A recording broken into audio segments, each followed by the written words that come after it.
ഇത് അർജന്റീനയാണ്. മത്സരത്തിൻ്റെ അവസാന വിസിൽ വിളിക്കുന്നത് വരെ അവർ തോറ്റെന്ന് പറയാൻ നമുക്ക് സാധിക്കില്ല.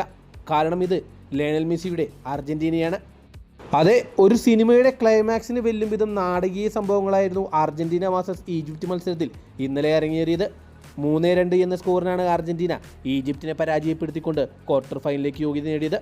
79ാമത്തെ മിനിറ്റ് വരെ 2-0 പിന്നിട്ട് നിന്ന ശേഷമാണ് അർജന്റീന 3-2 വിജയം നേടിയെടുത്തത്. മത്സരത്തിൻ്റെ ആദ്യ പകുതിയുടെ തുടക്കത്തിൽ 15ാമത്തെ മിനിറ്റിൽ ഈജിപ്റ്റ് ആദ്യ ഗോൾ കണ്ടെത്തി. പിന്നീട് 21ാമത്തെ മിനിറ്റിൽ ലയണൽ മെസ്സിക്ക് ലഭിച്ച പെനാൽറ്റി ലയണൽ മെസ്സി പാഴാക്കുകയായിരുന്നു. രണ്ടാം പകുതിയുടെ തുടക്കത്തിൽ 67ാമത്തെ മിനിറ്റിൽ തന്നെ രണ്ടാമത്തെ ഗോൾ കണ്ടെത്തിക്കൊണ്ട് ഈജിപ്റ്റ് 2-0 മുന്നിലെത്തി. മത്സരം ഏകദേശം അർജന്റീന തോൽക്കുമെന്ന് വിചാരിച്ച ഘട്ടത്തിലായിരുന്നു 79ാമത്തെ മിനിറ്റിൽ ഒരു കിക്കിൽ തലവെച്ചുകൊണ്ട് ക്രിസ്റ്റ്യൻ റൊമേറോ അർജന്റീനയ്ക്ക് ആദ്യ ഗോൾ നേടിക്കൊടുത്തത്. മത്സരത്തിൻ്റെ 83ാമത്തെ മിനിറ്റിൽ എതിർ പോസ്റ്റിൽ കൂട്ടപ്പൊരിച്ചിൽ കിട്ടിയ പന്ത് ഫസ്റ്റ് ടൈം ഷോട്ടിലൂടെ ലയണൽ മെസ്സി ഗോളാക്കി മാറ്റി. മത്സരം 2-2 സമനിലയിൽ. എക്സ്ട്രാ ടൈമിൻ്റെ 91ാമത്തെ മിനിറ്റിൽ ലൗട്ടാറോ മാർട്ടിനസിൻ്റെ ഒരു കിക്കിൽ നിന്ന് തല വെച്ചുകൊണ്ട് എൻസിയോ ഫെർണാണ്ടസ് അർജന്റീനയുടെ 3ാമത്തെ ഗോൾ കണ്ടെത്തുകയായിരുന്നു.